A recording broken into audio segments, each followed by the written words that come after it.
नमस्कार दोस्तों, स्वागत है आपका हमारे YouTube channel Lit Math Lab पर। और अभी हमने पिछले लेक्चर में कॉम्बिनेट्रिक्स और अर्थमेटिक प्रोग्रेशन और उसके साथ में इनइक्वालिटीज़ पढ़ा।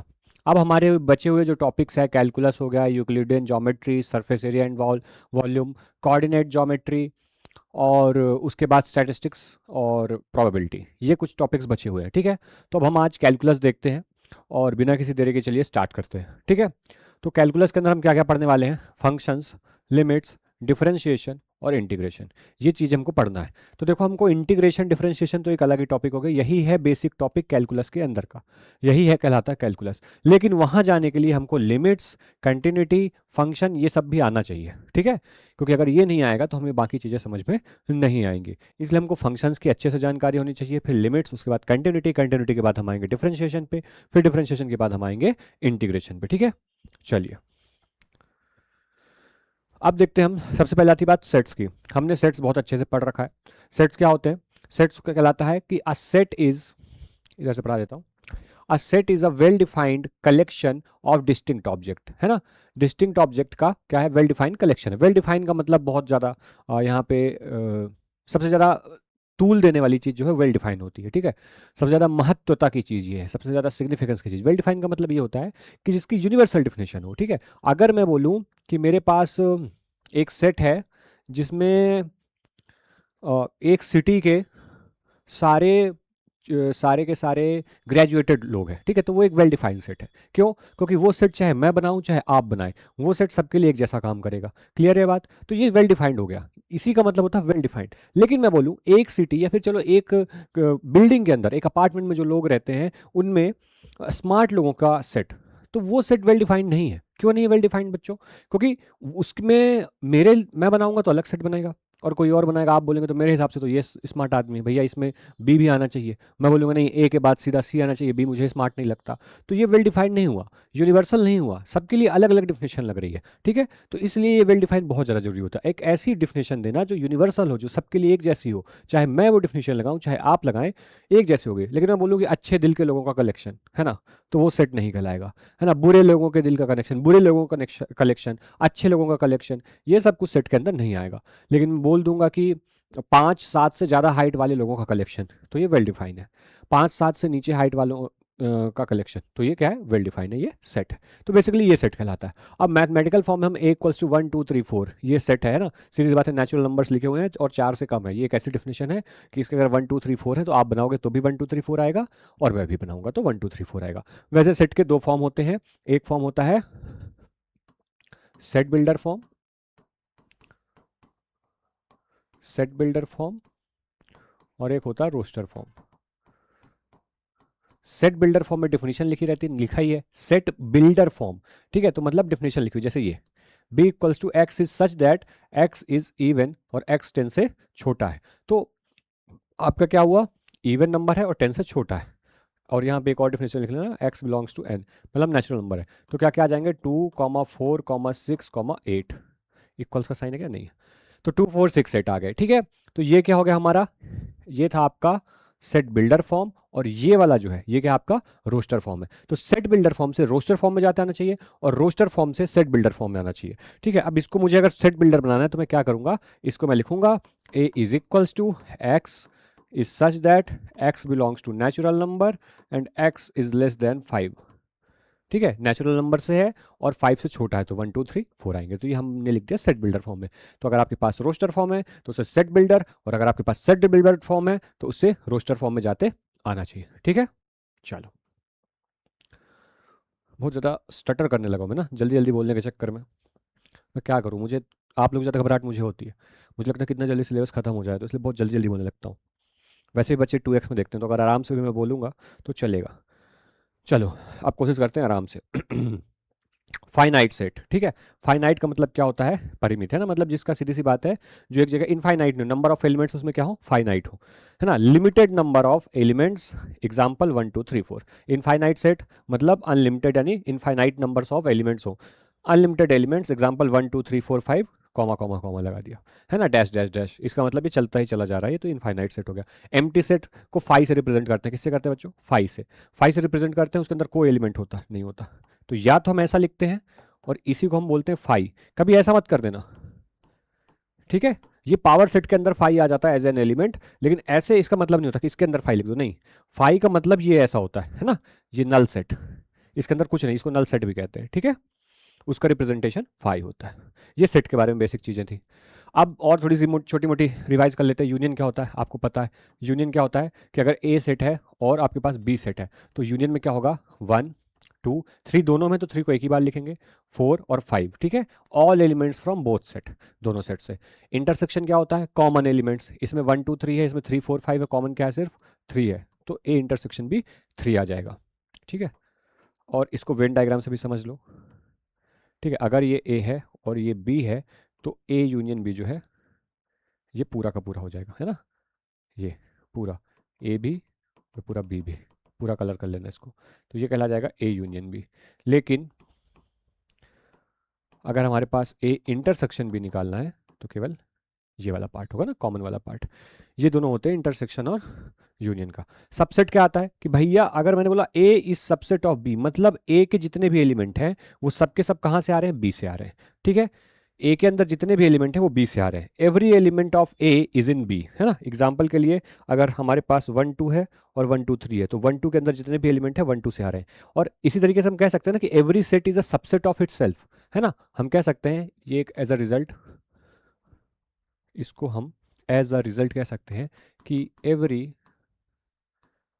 सबसेट नहीं, every set is a subset of itself.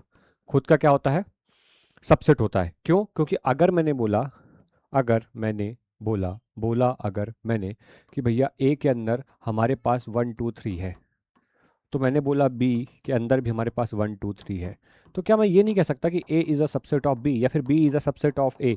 क्यों, क्योंकि आपने बोला था सर कि सारे एलिमेंट्स उससे आने चाहिए। तो मैं अगर यहाँ पे ये वाली ऊपर वाली चीज़ फॉलो करा रहा हूँ, तो इसका मतलब क्या है कि ए के अंदर सारे एलिमेंट बी से आएंगे, तो आ रहे हैं भैया 1 2 3 बी में है, और उसी से उठा रहे हैं 1 2 3, कहीं और से एलिमेंट लेके आ रहा हूँ क्या मैं, नहीं ला रहा। तो इसलिए ये A is a subset of B, अच्छा B is subset of A. और वैसे देखा जाए तो ये दोनों एक ही सेट है, तो मतलब हर सेट अपना खुद का सबसेट बन जाता है, ठीक है। क्लियर हो गई चीज़।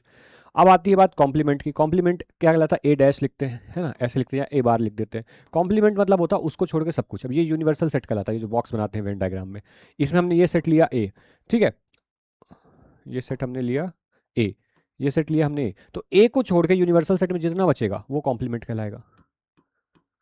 ये ए को छोड़ के सब कुछ इज ए कॉम्प्लीमेंट। क्लियर है। तो ये कहला जाता है कॉम्प्लीमेंट, यूनियन, इंटरसेक्शन और सबसेट। सुपरसेट, अच्छा सबसेट का उल्टा होता है सुपरसेट। अच्छा याद आ गया, ऐसे ही याद आता रहे तो क्या ना।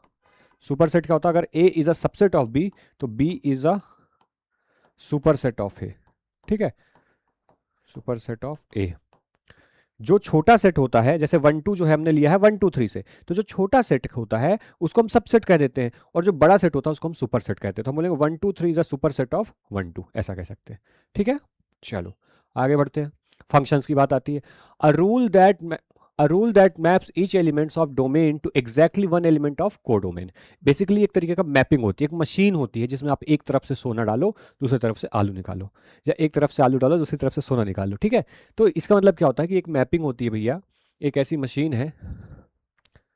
पेन का कलर फिर चेंज करना पड़ेगा, तो कर लो ना, ठीक है। ये है आपके पास, अब ये कोई भी सेट हो सकते हैं 1 2 3।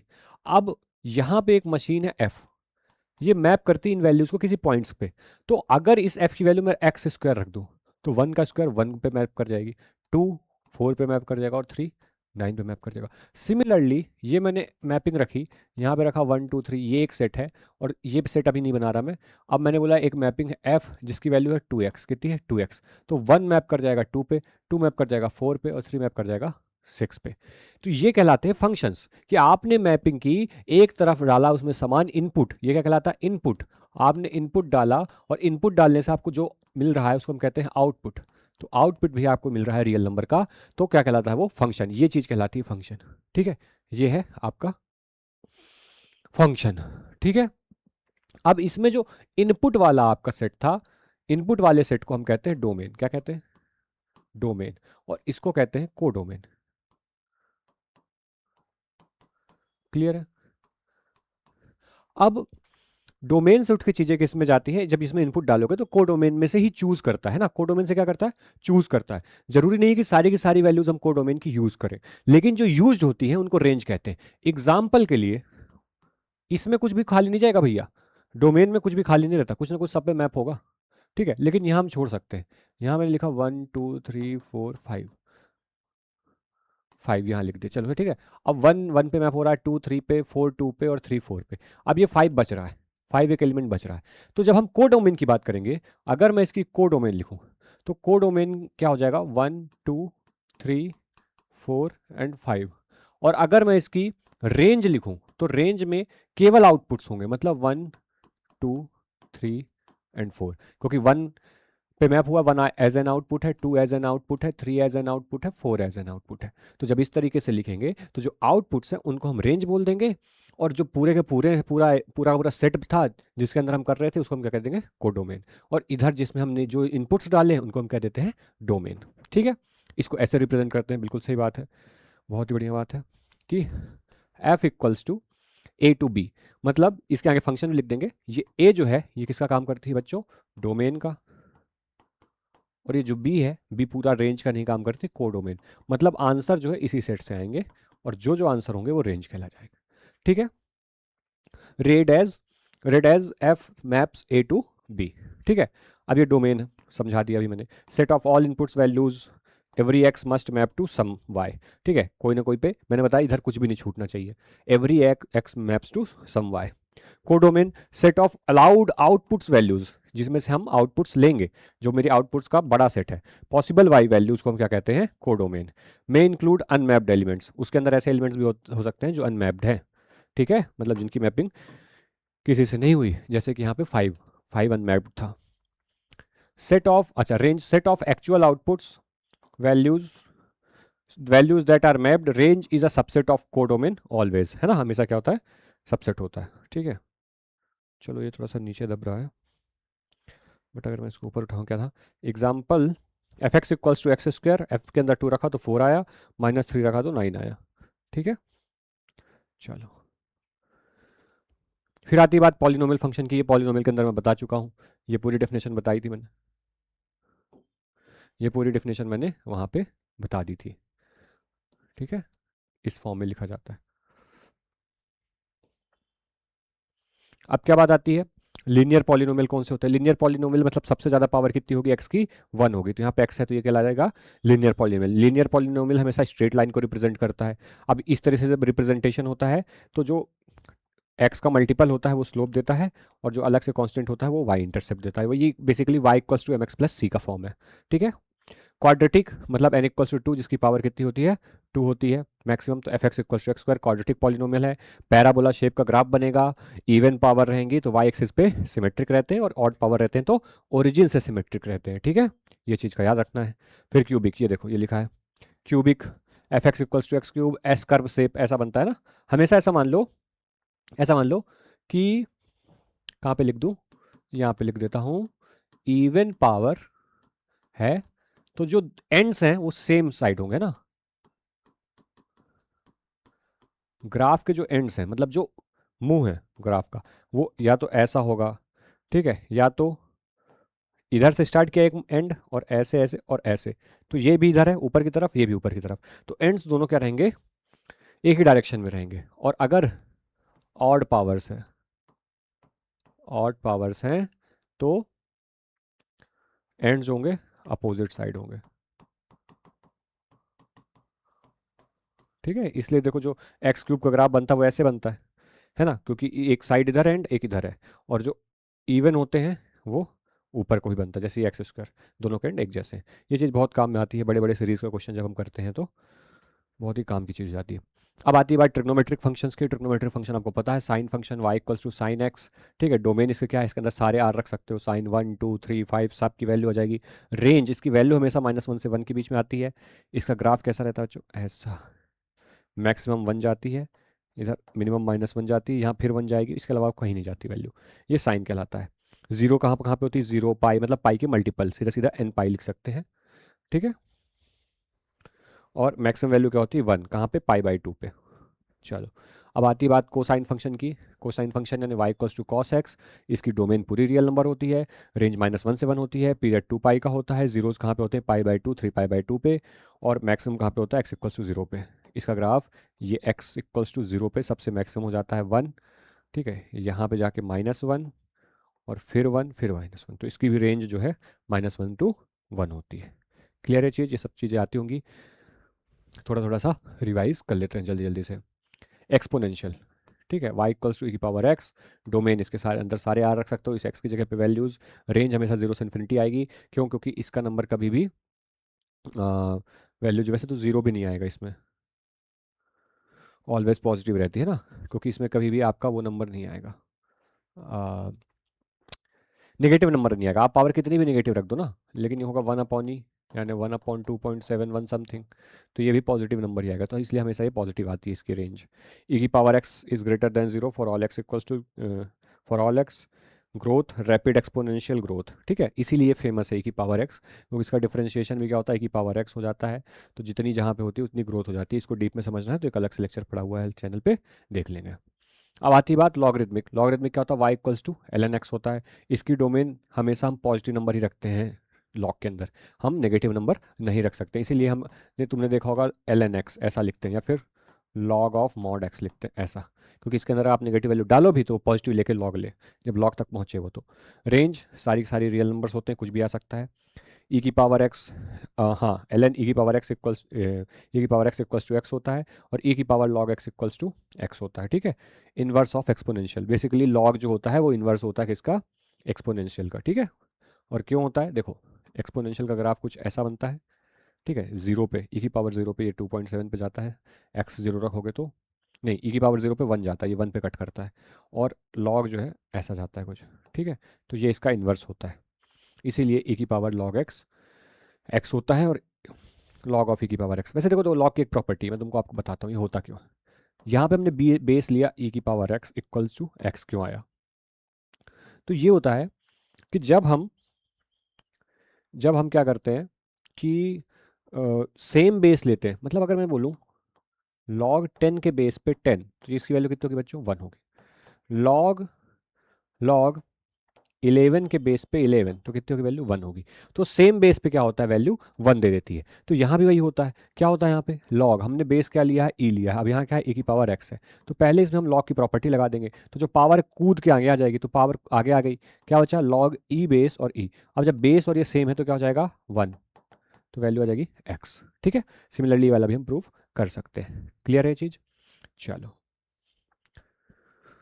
स्टेप फंक्शन, ये भी हम पढ़ चुके हैं, इसको हम कहते हैं ग्रेटेस्ट इंटीजर फंक्शन या फ्लोर फंक्शन कहते हैं, लोअर सीलिंग फंक्शन कहते हैं। इसमें मैंने तुमको बताया था कि अगर इसके अंदर 2.3 लिखा है तो बाहर आके कितना हो जाएगा आपका, 2 हो जाएगा।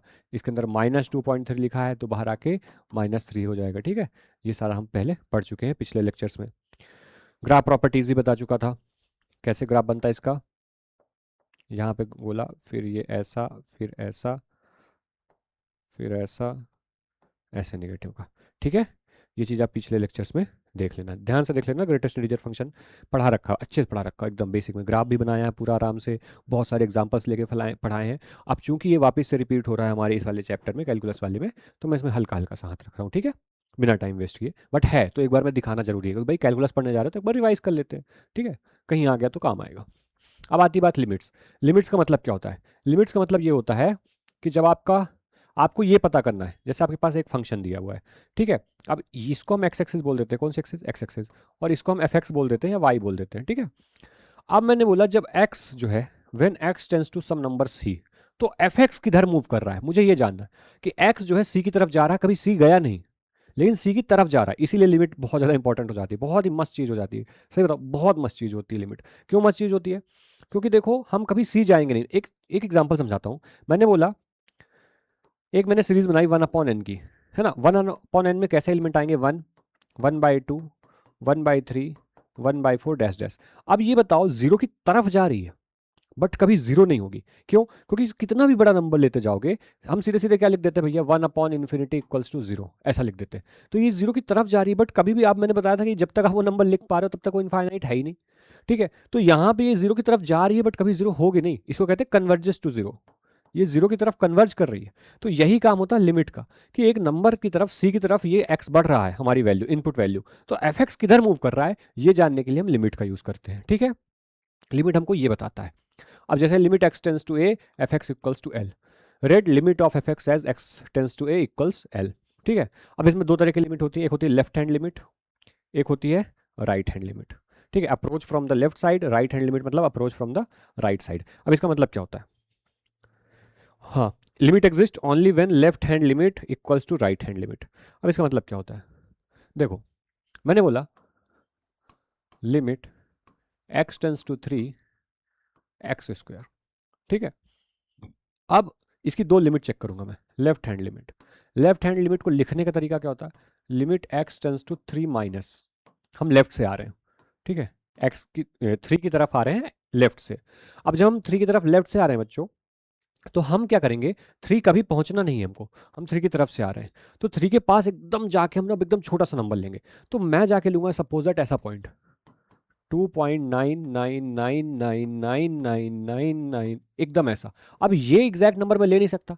मैं आपसे बोल दूं कि 3 के पास सबसे क्लोज नंबर बताओ लेफ्ट हैंड साइड में, तो कोई नहीं बता सकता, कोई भी नहीं बता सकता। इसलिए एच का कॉन्सेप्ट आता है। एच एक बहुत छोटा स्मॉल नंबर मान लिया जाता है, क्योंकि आप कभी भी मैं बोल दूं कि 3 के क्लोज का सबसे छोटा नंबर बताओ, आप नहीं बता सकते। आप बोलोगे सर ये, मैं बोल दूंगा इससे भी क्लोज में लेके चलता हूं तुमको, देखो 999999999, ये देखो इतना बड़ा नंबर लिख दो। तुम बोल दो ये क्लोज है, मैं इससे भी बड़ा, इससे भी क्लोज लिख दूंगा, है ना। तो कभी भी एक फिक्स नंबर आप क्लोज नहीं बता सकते, इनफाइनाइट नंबर्स होते हैं हर दो रियल नंबर के बीच में। तो मैं क्या करूंगा कि इसको लिखूंगा 3 ही, तो क्या लिखूंगा, है ना। अब वैल्यू रख दूंगा एक्स की वैल्यू सीधा 3, तो क्या आएगा 3 का स्क्वायर इक्वल्स टू 9। ये होगा इसकी लेफ्ट हैंड लिमिट। ठीक है, अब हम राइट हैंड लिमिट लेंगे, तो हम क्या करेंगे? Limit x tends to 3 plus, लिखने का तरीका क्या होता है? 3 प्लस लिखे, अंदर लिमिट क्या पुट करेंगे? 3 ही पुट करते हैं। 3 पुट करेंगे तो कितना आएगा? 3 का square equals to 9। R H L आ गया, लेफ्ट हैंड लिमिट और राइट हैंड लिमिट इक्वल है, तो इसका जो है तो लिमिट एग्जिस्ट करती है। और जब लिमिट एग्जिस्ट करती है तो जब दोनों इक्वल है तो वही इसकी लिमिट है, मतलब 9 ही इसका आंसर है। इसका आंसर भी क्या है? 9 है।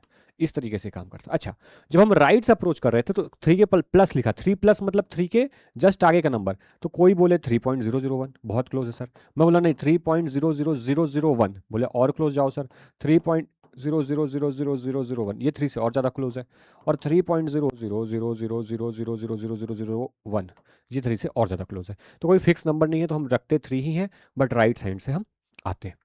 लिमिट तब अलग अलग होती है जब हमारे पास ब्रांच फंक्शन होता है। ज़्यादातर मैं ऐसा नहीं बोलूँगा कि हर बार वो लिमिट अलग ही होगी, लेफ्ट हैंड लिमिट और राइट हैंड लिमिट अलग ही होगी, जरूरी नहीं है। लेकिन ज़्यादातर चांसेस वहीं पे बनते हैं लिमिट के अलग होने पे, और वहीं पे फंक्शन एग्जिस्ट नहीं करता है। क्योंकि अगर वहाँ पे लिखा है, मैंने बोला f x equals to x square when x is greater than 3 और इक्वल्स टू 3, और x 2x when x is less than 3। अब लेस देन 3 मतलब 2.99 के लिए हम क्या रखेंगे यहाँ? तो 3 टू ज़ा क्या जाएगा बच्चों? 6। ये एल एच एल आ गई। आर एच एल के लिए 3 रखेंगे तो 3 का स्क्वायर क्या आएगा? 9। अलग अलग आएगी वैल्यू। ठीक है, अब हम अलग अलग फंक्शन ही यूज़ करेंगे, क्योंकि x ग्रेटर देन 3 मतलब 3 से थोड़ा सा भी ज़्यादा, हम 3.001 के लिए चेक कर रहे हैं, तो क्या लेंगे फंक्शन? हम इसको लेंगे। और 3 से कम के लिए 2.99 के लिए, 3 से ज़्यादा के लिए क्या है? एक्स स्क्वायर फंक्शन काम कर रहा है, तो यहाँ पे 3 रखेंगे फिर। ठीक है, तो दोनों पॉइंट पर अलग अलग रखेंगे, तो ब्रांच फंक्शन में क्या होता है? लिमिट अलग अलग आ जाती है। क्लियर है चीज़? अब आती बात कंटिन्यूटी की। तो जैसे हमारा लिमिट में होता है कि हमारा लेफ्ट हैंड लिमिट और राइट हैंड लिमिट आपका इक्वल होना जरूरी है, तभी लिमिट एग्जिस्ट करती है। ऐसे कंटिन्यूटी उसी का मान लो एक्सटेंडेड फॉर्म है। एक्सटेंडेड फॉर्म कैसे? मैंने बोला left hand limit, right hand limit, और साथ में उस पॉइंट पे फंक्शन की वैल्यू, अगर तीनों इक्वल है तो हम क्या कह देते हैं? फंक्शन कंटिन्यूअस है। कंटिन्यूटी को अगर हम ग्राफिकल फॉर्म में समझे, तो मैं बोलूँ कि आपको पेन उठाने की जरूरत ना पड़े, ऐसा कोई ग्राफ है। ठीक है, पेन उठाने की जरूरत ना पड़े ग्राफ बनाने में, तो क्या कहलाता है? वो कंटिन्यूस ग्राफ कहलाता है। अगर मैंने पेन उठा दिया तो फिर वो ग्राफ क्या कहलाता है? डिसकंटिन्यूस कहलाएगा उस पॉइंट पे। इसलिए हम क्या करते हैं, अब देखो जैसे ये है, यहाँ पे मैं थोड़ा सा जानबूझ के दे रहा हूँ। अब इस पॉइंट पे मैं इसकी लेफ्ट हैंड लिमिट चेक करूंगा, मतलब थोड़ा सा इधर जाऊंगा। राइट हैंड लिमिट मतलब थोड़ा सा इधर जाऊंगा। और उस फंक्शन पे पॉइंट की वैल्यू यहाँ पे, तीनों अगर इक्वल आ जाएंगी तो वो फंक्शन कंटिन्यूस है, आपको पेन उठाने की जरूरत नहीं पड़ी। लेकिन अलग आ गए तो फंक्शन ब्रेक हो रहा है, और इसका मतलब वो फंक्शन डिसकंटिन्यूअस है। ठीक है, ये इसका होता है ग्राफिकल प्रेजेंटेशन। इसके लिए function f x is continuous at x equals to a if all three conditions holds. कौन कौन से? एफ इज डिफाइंड, पहली बात अपन उनके जो डोमेन है वो डिफाइन होनी चाहिए। The function has a value at x equals to a, है ना। ऐसा नहीं कि हमने बोल दिया कि उस फंक्शन वो वहाँ पे डिफाइन ही नहीं कर रहा है ना। मतलब समझ रहे हो मैं क्या कह रहा हूँ? मतलब मैंने ऐसा बोल दिया कि F x equals to 10x लिख दिया मैंने, ठीक है। अब इसकी या फिर लो मैंने लिख दिया 1/x-2, ये एफ एक्स है। अब मैं तुमको चेक करने को बोल दूं एट एक्स इक्वल्स टू 2, अब ये एक्स इक्वल्स टू 2 पे चेक कर कैसे करोगे? 2 पे डिफाइन ही नहीं है फंक्शन, 2 रखोगे 2 - 2 0 आ जाएगा, 1/0 नॉट डिफाइंड हो जाएगा। क्लियर? तो फंक्शन डिफाइन होना चाहिए उस पॉइंट पे जहाँ पे हम चेक कर रहे हैं। लिमिट एग्जिस्ट करनी चाहिए, मतलब लेफ्ट हैंड लिमिट और राइट हैंड लिमिट होना चाहिए, और साथ साथ में लिमिट इक्वल होना चाहिए उस फंक्शन पे वैल्यू, ठीक है। If all three hold f x is continuous at x equals to a, ठीक है। अब एक और चीज बता देता हूँ, देखो इसके लिए डोमेन बहुत मैटर करती है कि इसकी डोमेन में कंटिन्यूस होते हैं लोग, है ना। डोमेन ऑफ डेफिनेशन कहलाती है। मतलब मैंने बोला सारे ट्रिग्नोमेट्रिक फंक्शन क्या होते हैं? कंटिन्यूस होते हैं। क्या होते हैं? कंटिन्यूस होते हैं अपनी डोमेन में। क्योंकि आपने बोला था सर कि पेन ना उठाना पड़े, लेकिन मैंने तो पेन उठा दी, तो पेन तो उठा दी, क्यों उठा दी? तो मैंने बोला कि नहीं इसकी डोमेन ही नहीं है बच्चों, यहाँ यहाँ हम डोमेन मानते नहीं है ना, इस पॉइंट पे ये टच नहीं करता कभी भी, कन्वर्ज यहाँ पे नहीं करता, ठीक है। तो ये इधर भी टच करा दिया मैंने, टच नहीं करेगा, इधर भी टच नहीं करेगा, इधर भी टच नहीं करेगा। तो जो डोमेन है ना उसकी, उस डोमेन में वो कंटिन्यूस है, उसमें हमको पेन नहीं उठानी पड़ती। तो डोमेन में हम देखते हैं, ठीक है। ये चीज़ का ध्यान रखें। सारे ट्रिग्नोमेट्रिक फंक्शन क्या होते हैं? कंटिन्यूस होते हैं।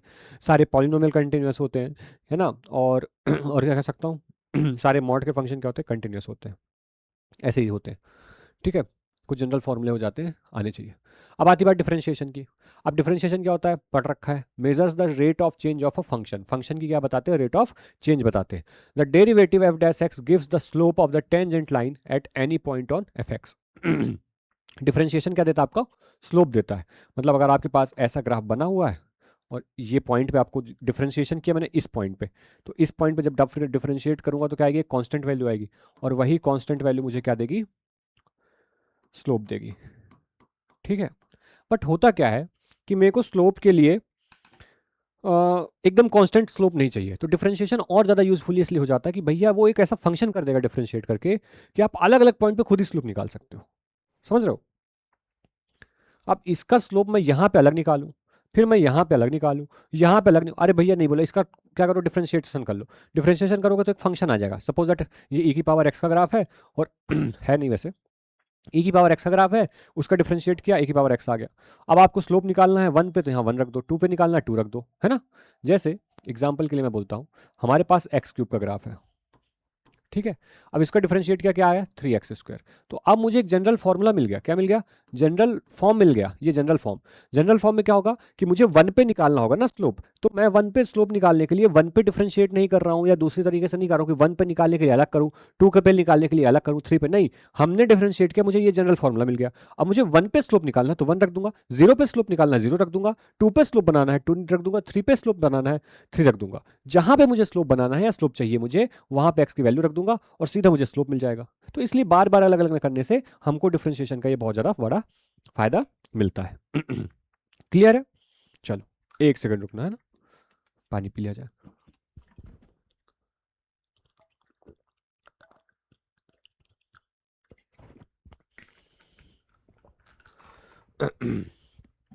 हाँ हाँ। अब इसकी नोटेशन क्या है? एफ डैश एक्स और d y by d x और d upon d x f x ऐसे लिखते हैं। All mean the same thing, है ना। इससे भी बड़े डिफरेंशिएशन ऑपरेटर होते हैं, डी वगैरह, डी स्क्वायर, ये सब, ठीक है। रियल लाइफ एग्जांपल पोजीशन है, से वेलोसिटी, वेलोसिटी से डिफरेंशिएट किया तो acceleration. Geometric meaning slope of tangent to curve at the particular point, है ना, पर्टिकुलर पॉइंट पे निकालता है आपका स्लोप। इसके बहुत सारे मतलब होते हैं।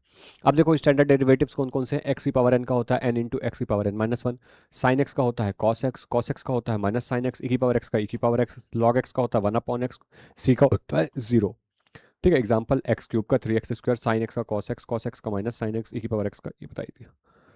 फिर आता है रूल्स ऑफ डिफरेंशिएशन। क्या होते हैं? प्रोडक्ट रूल होता है, वैसे तो सम रूल में डायरेक्टली हो जाता है डिफरेंशिएट, है ना।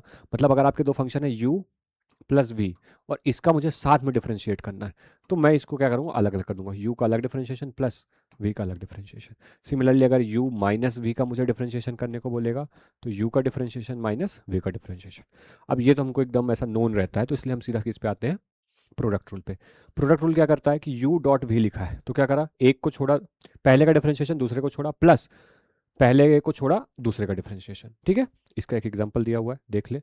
X square into sine x square को छोड़ा, ठीक है, देखो ऐसा समझो, ये लिखा है एक्स स्क्वायर को छोड़ा, साइन एक्स का कितना हो जाएगा cos x, plus sine x को छोड़ा और एक्स स्क्वायर का कितना हो जाएगा 2x। ये हो जाता है आपका प्रोडक्ट रूल। इसके बाद आता है तो कोशेंट रूल। कोशेंट रूल में डिवाइड का होता है u अपॉन वी, तो इसमें क्या करते हैं, ऊपर वाले का किया नीचे वाले को छोड़ दिया, माइनस नीचे वाले का किया ऊपर वाले को छोड़ दिया अपॉन वी का स्क्वायर। ये हो जाता है कोशेंट रूल। ठीक है, ये मेमोरी ट्रिक किसी काम की नहीं है। अब आता है चेन रूल। चेन रूल में क्या होता है, अगर ये चेन रूल कब काम करता है, जब फंक्शन के अंदर फंक्शन हो, है ना। हाँ, use when a function is inside another function, है ना, कंपोजिट फंक्शन कहलाता है, कंपोजिशन ऑफ फंक्शन कहलाता है। ये कंपोजिशन ऑफ फंक्शन दिया है तो फिर हम क्या लगाते हैं, चेन रूल लगाते हैं।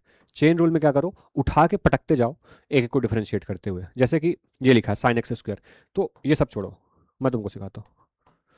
साइन एक्स स्क्वायर लिखा हुआ है तो एक्स स्क्वायर का करो कितना आएगा 2x, फिर एक्स स्क्वायर को टी मान लो, साइन टी का कितना होता है कॉस टी, यानी कॉस ऑफ एक्स स्क्वायर।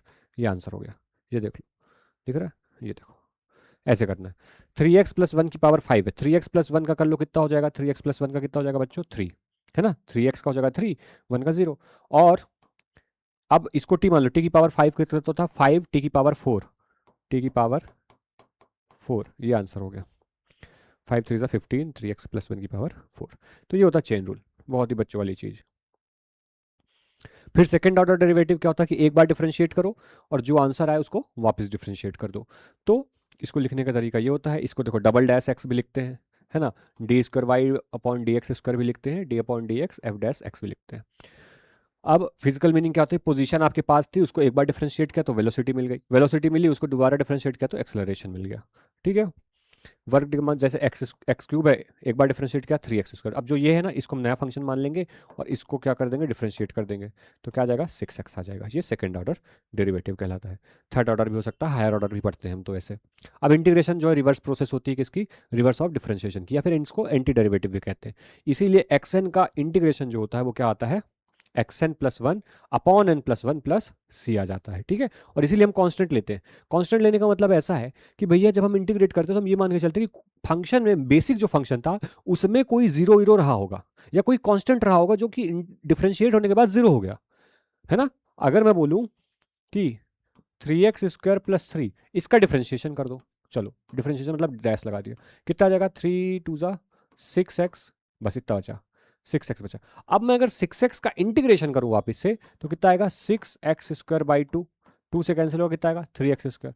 तो जब हम रिवर्स प्रोसेस में जा रहे हैं तो ये तो 3 गायब हो गया ना, तो इसलिए हम लास्ट में क्या लगा देते हैं बच्चों प्लस सी, कि कोई ऐसा कांस्टेंट हम मान के चलते कि रहा होगा जो कि जीरो हो गया, हमको पता नहीं फंक्शन में, क्योंकि हम जो फंक्शन देख रहे हैं वो डिफरेंशिएशन होने के बाद का मानते हैं हम उसको, तब तो उसको इंटीग्रेट करके हम उस फंक्शन की तरफ जाते हैं। ठीक है, मतलब ये हमारे पास फंक्शन था, डिफरेंशिएट किया तो क्या आ गया, देखो डिफरेंशिएट किया तो क्या आ गया एफ डैश एक्स। अब ये हमारा फंक्शन बन गया, इसको इंटीग्रेट किया तो वापिस हम आ जाएंगे एफ एक्स में।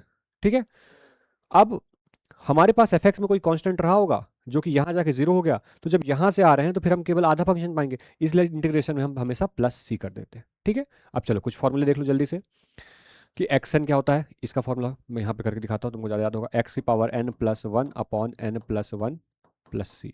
ठीक है, इसको आप डिफरेंशिएट करके देखना, इसको डिफरेंशिएट करोगे तो कहाँ आ जाएगा, ये आ जाएगा आंसर, करके देख लेना।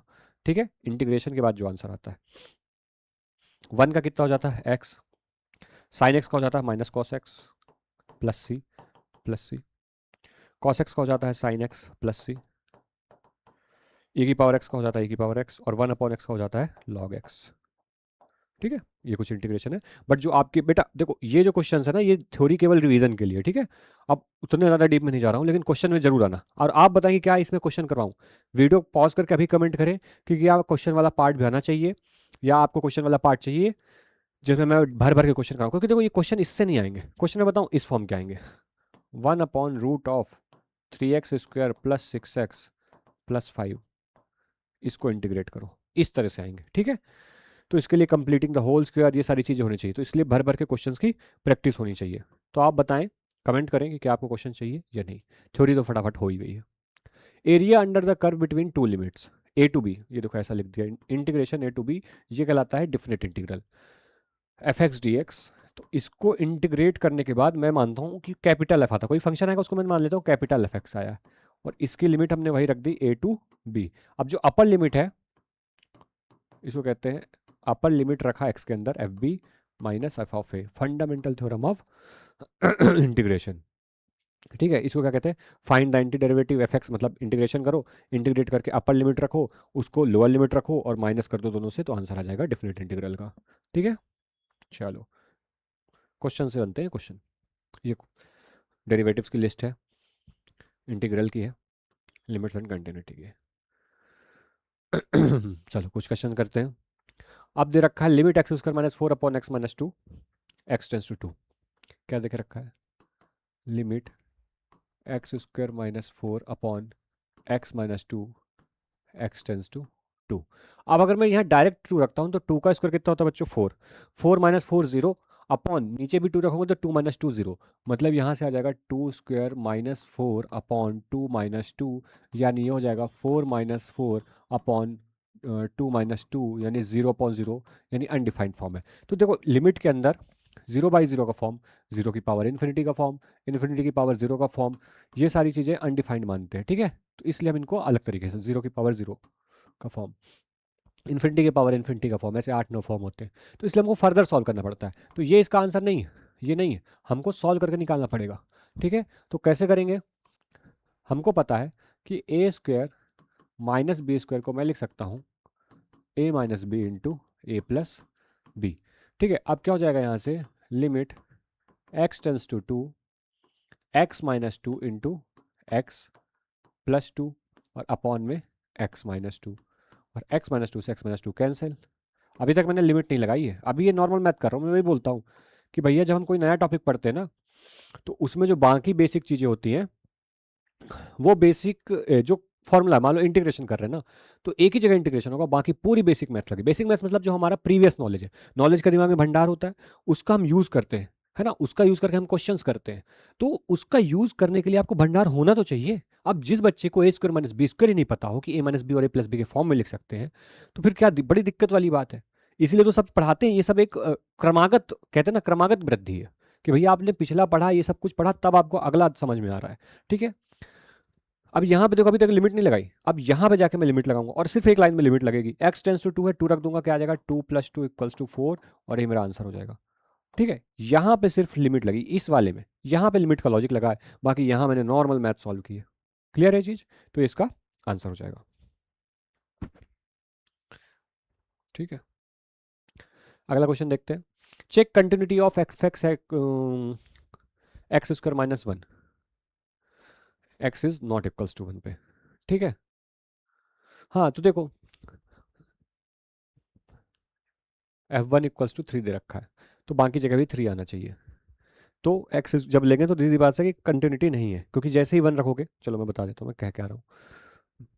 देखो कहाँ पे चेक करने को बोला है, एफ एक्स इक्वल्स टू, हमको पता है एक्स स्क्वायर माइनस 1, कहाँ पे, at x is not equals to 1, मतलब एक्स के लेफ्ट में भी ये काम कर रहा है और राइट में भी ये काम कर रहा है, और 1 पे क्या वैल्यू दे रहा है, एफ ऑफ 1 इक्वल्स टू 3 दे रहा है। अब मुझे चेक कहाँ करना पड़ेगा, 1 पे, क्योंकि लिमिट ही इसी के आसपास दी हुई है। तो हम कहाँ चेक करेंगे, एट एक्स इक्वल्स टू 1, 1 पे चेक कर रहे हैं, तो पहले आप लेफ्ट हैंड लिमिट लो, लेफ्ट हैंड लिमिट यानी limit x tends to 1 minus, minus लिखना मतलब लेफ्ट पे जा रहे हो, एफ ऑफ एक्स। अब 1 के लेफ्ट में क्या काम कर रही है फंक्शन, ये काम कर रहा है 1 के लेफ्ट में, रख दो इसको एफ एक्स की जगह, limit x tends to 1 minus क्या है, एक्स स्क्वायर माइनस 1, 1 रखो, 1 का square minus 1 equals to 1 minus 1 equals to 0 आ गया। अब हम निकालेंगे आर एच एल, कौन सा H L, R H L. क्या होता है आर एच एल की value, limit x tends to 1 plus f x, 1 plus मतलब 1 के राइट हैंड साइड में, राइट हैंड साइड में क्या फंक्शन काम कर रहा है, यही काम कर रहा है, क्योंकि x is not equals to 1 लिखा हुआ है, तो रख दो एक्स स्क्वायर माइनस 1। अब डायरेक्ट वैल्यू पुट कर दोगे, 1 स्क्वायर माइनस 1 इक्वल्स टू 0। इसका मतलब क्या हुआ बच्चों, L H L equals to R H L है, मतलब फंक्शन की लिमिट तो एग्जिस्ट करती है, लेकिन इतना काफ़ी नहीं है। हमने लिखा एफ ऑफ 1 पे निकाला, वो आ रही value 3, but f 1 is not equals to L H L is equals to R H L. ठीक है, तो जब इक्वल नहीं हो रहा है तो हम बोलेंगे f x is not continuous at x equals to 1 पे नहीं है कंटिन्यूस। और जब x इक्वल्स टू 1 पे कंटिन्यूस नहीं है तो पूरे r में भी कंटिन्यूस नहीं है। क्यों? क्योंकि यहाँ पे अगर ब्रेक हुआ तो वो तो पूरे के पूरे ऐसा थोड़ा बोल पाएंगे कि पूरे r में कंटिन्यूस है। एक जगह भी ब्रेक हुआ तो ख़त्म बात, डिसकंटिन्यूस हो गया ये पूरा। क्लियर है? चलो अगला क्वेश्चन देखते हैं फटाक से। Differentiate using first principle. अब देखो फर्स्ट प्रिंसिपल ये होते हैं क्वेश्चन, यही क्वेश्चन तो करना चाहता हूँ। जल्दी से कमेंट करें बच्चों, क्वेश्चन चाहिए कि नहीं चाहिए। फर्स्ट प्रिंसिपल क्या कहलाता है डिफरेंशिएशन का? तो अगर हमारे पास एफ डैश एक्स की वैल्यू होती है limit h tends to 0 f of x plus h minus f of x upon h, एक ये वैल्यू भी होती है। दूसरी होती है limit x tends to a f x minus f of a upon x minus. ठीक है, ये पर्टिकुलर किसी वैल्यू पे निकालना हो, और ये हमारा डिफरेंशिएशन कहलाता है। वैसे डिफरेंशिएशन के लिए भी दो चीज़ें होती हैं, लेफ्ट हैंड डेरिवेटिव और right hand derivative. Left hand derivative में हम 0 माइनस ले लेते हैं, यहाँ माइनस एच आ जाता है, वहाँ पे प्लस एच रहता है। राइट हैंड डेरिवेटिव पे अगर एल एच डी और R H D left hand derivative और राइट हैंड डेरिवेटिव इक्वल है तो क्या होगा? फंक्शन डिफरेंशिएबल है, नहीं तो फंक्शन डिफरेंशिएबल नहीं है। ठीक है, चलो इस तरह के भी क्वेश्चन अगर आप बोलोगे तो डाल दूंगा। वही है कि आप जितना ज़्यादा इंगेजमेंट दिखाएंगे उतना ज़्यादा मुझे ताकत मिलेगी, है ना, क्वेश्चंस डालने की, क्वेश्चन लाने की। अब इंगेजमेंट ही नहीं होगा, क्वेश्चंस की डिमांड ही नहीं होगी तो क्या करूंगा, किसको पढ़ाऊंगा, है ना। इसलिए क्वेश्चन की डिमांड करें, ठीक है, इंगेजमेंट लाएं कि भैया सर पढ़ाओ, क्वेश्चन बताओ, आपके ऊपर है। वीडियो पॉज करें, कमेंट करें क्वेश्चन चाहिए कि नहीं चाहिए। चलो अब फर्स्ट प्रिंसिपल से करते हैं। मैं ये वाला फॉर्मूला लगा देता हूँ, आप उससे भी लगा कर सकते हो। F dash x equals to limit h tends to 0। अब क्या, f of x plus h, है ना। तो जहाँ एक्स था, f x equals to x square है, तो एक्स प्लस एच का whole square minus f of x क्या है, एक्स स्क्वायर, ये अपॉन में आ जाएगा बच्चों एच। इसको सॉल्व कर लो, क्या हो जाएगा? Limit h tends to 0 x plus h का होल स्क्वायर ओपन करो, x square plus h square plus 2xh minus x square upon h. अब देखो सही तो खोला ना, a प्लस बी का whole square, a square plus b square plus 2ab। अब इस एक्स स्क्वायर से ये एक्स स्क्वायर कैंसिल हो जाएगा, कितना बचेगा, कितना बचेगा? लिमिट h टेंस टू 0, कितना बचा? x नहीं, x तो खत्म हो गया, एच स्क्वायर प्लस 2xh। तो इससे h कॉमन ले लूँगा, h कॉमन लेते ही क्या बचेगा मेरे पास? h प्लस 2x, क्या बचेगा? h प्लस 2x के अपॉन में h। अब ये h से ये h कैंसिल हो गया। लिमिट h टेंस टू 0, कितना बचेगा बच्चों? h plus 2x। और अब डायरेक्ट वैल्यू रख सकते हैं h की, तो h की रखूंगा तो 0 हो जाएगा, तो कितना आ जाएगा आंसर? 2x। मतलब एक्स स्क्वायर का डिफरेंशिएशन कितना आ गया? 2x आ गया। ठीक है, ये लिमिट की हेल्प से हमने सॉल्व कर दिया। ठीक है, ये कहलाता है फर्स्ट प्रिंसिपल। हम वो वाला फॉर्मूला भी लगा सकते हैं। देखो फॉर्मूले में ना हमेशा आप डायरेक्ट जीरो रख के देखो, तो जीरो रखोगे तो एच जीरो हो जाएगा, तो क्या बचेगा? F x minus F x, ऊपर क्या हो गया? जीरो हो गया, और एच की जगह भी जीरो रखोगे तो 0.0 का फॉर्म। सिमिलरली यहाँ ए रखो तो f of a minus f of a कितना हो गया? जीरो, और ए माइनस ए जीरो। तो आप डायरेक्टली रखोगे ना डिफरेंशिएशन के फॉर्मूले में तो सारी चीज़ें 0.0 के फॉर्म में आएंगी, लेकिन उसको हमको फर्दर सॉल्व करना पड़ता है, तो हमारा सही आंसर आ जाता है। और यही लिमिट की खासियत है, इसीलिए लिमिट के टूल्स आने चाहिए ना। कुछ फॉर्मूले मैं बता देता हूँ अभी। Limit x tends to limit x tends to 0 sin x upon x is equals to limit x tends to 0 x upon sin x equals to 1 होता है। ये एल हॉस्पिटल रूल से होता है। Limit x tends to 0 tan x upon x is equals to limit x tends to 0 x upon tan x, ये भी कितना होता है? 1 होता है। ठीक है, क्योंकि डायरेक्टली रखोगे ये अलग से क्यों पढ़ाए जाते हैं फॉर्मूले, क्योंकि डायरेक्ट रखोगे साइन 0 की वैल्यू 0 अपॉन 0 और 0.0 आ जाएगा, तो सोचेंगे क्या है। लेकिन याद रखो जब भी 0.0 का फॉर्म आता है तब भी एल हॉस्पिटल की एंट्री होती है। ठीक है, तो एल हॉस्पिटल रूल लगाते हैं, अलग अलग डिफ्रेंशिएट करते हैं, ऊपर वाले को अलग, नीचे वाले को अलग। तो साइन एक्स को डिफ्रेंशिएट करोगे तो आएगा कॉस एक्स, एक्स को डिफ्रेंशिएट करोगे तो आएगा 1, तो कॉस एक्स अपॉन 1। अब वहां पे लिमिट की वैल्यू रख दो 0, तो कॉस 0 कितना होता है? 1 होता है, वहां से आएगा आंसर। ऐसे ही यहाँ पे भी हो जाएगा। क्लियर है? तब तक रखते हैं जब तक 0.0 का फॉर्म हट ना जाए, तब तक हम डिफरेंशिएट करते रहते हैं अलग अलग, कोशेंट रूल नहीं लगाते। यही कहलाता है L hospital rule. Question number 4, differentiate using product rule. Product rule से तो ये बहुत ईजी है। एक्स स्क्वायर को छोड़ा साइन एक्स का कितना हो जाता है? Cos x, plus sine x को छोड़ा एक्स स्क्वायर का 2x, ये हो गया आंसर। इसको सजा के लिख लो। ठीक है, बस चेन रूल लगाना है। ठीक है, अंदर वाले स्टार्ट करो, 3x² प्लस 1 का करो, कितना हो जाएगा 6x, 1 का तो 0 होता है, फिर इसको t मान लो पूरे को, sin t का कितना होता है इंटू, सब कुछ इंटू में जाएगा, cos t, 3x² प्लस 1, जिसका आंसर हो गया। ये छोटे छोटे क्वेश्चन है रिवीजन के लिए बस। Find the second derivative of y equals to x. अब इसको दो बार डिफ्रेंशिएट करना है, पहली बार डिफ्रेंशिएट करो कितना आएगा 4x³ माइनस 3 2 6x, दोबारा डिफ्रेंशिएट करो 4 3 12x माइनस 6, आंसर ठीक है 12x²। इनडेफिनेट इंटीग्रेशन, इसका इंटीग्रेशन करो, 3 बाहर आ जाएगा, x² का कितना होता है x³/3 प्लस 4x का कितना होगा x²/2 माइनस 2 का कितना होगा 2x प्लस c, 2 से 4 2 टाइम्स, 3 से 3 कैंसिल, कितना आ गया answer x³ plus 2x² minus 2x plus c, ये आंसर आ गया। ठीक है, राइटिंग इधर से थोड़ा सा वो आती है, ये मत सोचना कि बहुत गंदा लिखता हूँ, बहुत अच्छा लिखता हूँ मैं। अब 1 2 3 है ना, ऐसे लिखा हुआ क्वेश्चन 1 2 3, मैथ्स में पीपीटी बनाना थोड़ा मुश्किल काम होता है, तो बस रेफरेंस के लिए जल्दी जल्दी जितना हो पाता लिख देते हैं। अब देखो 2x प्लस 1 3, पहले इसका इंटीग्रेशन करो, कितना आएगा 2x²/2 प्लस x, लिमिट क्या रखनी है 1 2 3, पहले ऊपर वाली लिमिट रखते हैं, ऊपर वाली रखो 2 × 3 का square upon 2 plus 3 minus limit नीचे वाली रखो 2 × 1 का स्क्वायर अपॉन 2 प्लस 1, कितना हो जाएगा, ये वाला 2 से 2 कैंसिल, 3 का स्क्वायर, हाँ 9 9 प्लस 3 12, ये आ गया 12 माइनस 2 से 2 कैंसिल, 1 + 1 2, 12 माइनस 2 कितना आ गया आंसर 10 आ गया। ठीक है, ठीक है। इंटीग्रेट यूजिंग सब्सटीट्यूशन, सब्सटीट्यूशन करना, देखो सब्सटीट्यूशन ऐसे काम करता है इंटीग्रेशन में कि एक चीज जो दी होती है उसका आपको डिफरेंशिएशन मौजूद होगा, दो फंक्शन दिए होंगे तभी सब्सटीट्यूशन लगेगा, तो एक का डिफरेंशिएशन वहां पे मौजूद होगा जो आपको दिख नहीं हो सकता दिख नहीं रहा, बनाना पड़ जाए, लेकिन कहीं ना कहीं से वो डिफरेंशिएशन जैसा बन जाएगा। तो आपको ये पहचानना है कि जिसका डिफरेंशिएशन मौजूद है उसको टी मान लो। यहां पे मुझे पता, अगर मैं इसको टी मानूंगा तो इसका डिफरेंशिएशन क्या होगा 2x, ना कि इसका डिफरेंशिएशन ये होता है, तो मैं जिसका डिफरेंशिएशन मतलब x² प्लस 1 को क्या मान लूंगा टी मान लूंगा। मान लो x² plus 1 equals to t, कितना आ जाएगा, दोनों तरफ डिफरेंशिएट करो, 2x dx equals to dt आ जाता है, क्योंकि x² का 2x हो जाएगा, dx इक्वल्स टू 1 का 0 हो जाएगा और t का dt हो जाएगा। ठीक है, अब यहाँ पे 2x और dx को सब्सटीट्यूट करके दो, 2x और dx की जगह क्या रखना पड़ेगा dt, इंटीग्रेशन का साइन रहने दो, dt यहाँ रख दिया, इसको क्या माना था सर t, तो t की पावर 4, t की पावर 4 का क्या होगा इंटीग्रेशन, t की पावर 5 अपॉन 5 प्लस c। अब वापस आंसर रख दो t का, t की वैल्यू क्या थी x² प्लस 1, तो x² प्लस 1 की पावर 5/5 प्लस c, ये आपका क्या हो जाएगा इसका राइट आंसर। क्लियर है ये चीज, क्लियर। चलो आगे बढ़ते हैं। अब आती बात एप्लीकेशन ऑफ डेरिवेटिव्स की, क्या है, find the equation of tangent to y equals to x³ minus 2x at x equals to 1।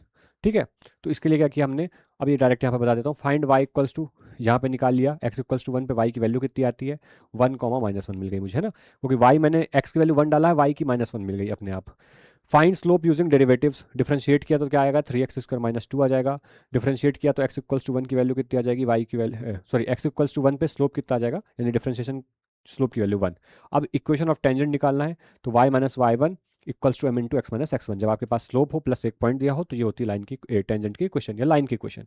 ठीक है, तो y minus y1 value put कर दो, y1 की ये रख दी, x1 की ये रख दी और स्लोप ये रख दिया, हमको एक लाइन की इक्वेशन मिल गई जो कि उसकी टेंजेंट थी। ठीक है, चलो खत्म। तो इस तरीके से ये था, और आप क्वेश्चंस का बताएं कि हम क्वेश्चंस लेके आएँ क्या, सारा पूरा ये हमारे इसका भर भर के। मैं ऐसा सोच रहा था कि 19 तक हमारा जैसे सिलेबस खत्म हो जाता है तो उसके बाद 3 दिन 3000 क्वेश्चन लगा डालें हम लाइव जाके, है ना, 5-5 घंटे की 6-6 घंटे की, जितनी भी लाइव हो जितनी भी लंबी हो। तो प्लीज़ वीडियो को कमेंट करके ज़रूर बताएं। ठीक है, चलिए, लिट मैथ लैब से जुड़े रहने के लिए धन्यवाद।